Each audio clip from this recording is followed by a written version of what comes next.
పద్ధతుల గురించి ఆయన అంత బాగా చెప్పిన తర్వాత పాస్టర్ గారు అంటే అంత గొప్ప నేను చెప్పలేను అనుకోండి. సరే మీకేమనిపిస్తుంది కమెంట్లలో పెట్టేసేరి.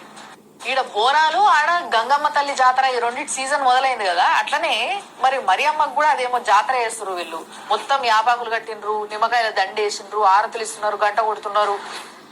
ఏమో మరి ఏ బైబుల్లో ఏ పేపర్లో రాసున్నదో నాకు తెలియదు కానీ ఇక ఏం మాట్లాడతాంలే కానీ.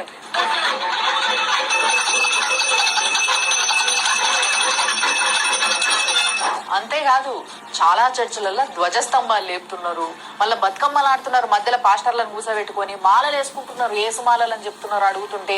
ఇలాంటివన్నీ ఏమేమో చేస్తున్నారు. నాకు ఏమనిపిస్తుంది అంటే రేపటి రోజు మా నుంచే వీళ్ళు కాపీ కొట్టిండ్రు అని చెప్పేసి మనం ఇట్లా అంటారేమో అని డౌట్ వస్తుంది.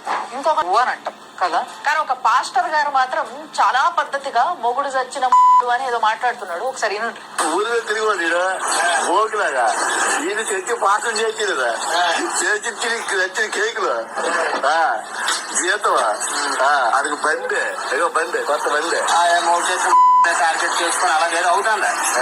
ఎందుకంటే మూడు టార్గెట్ చేసామనుకో నాకు ఎక్స్పీరియన్స్ ఉండదా.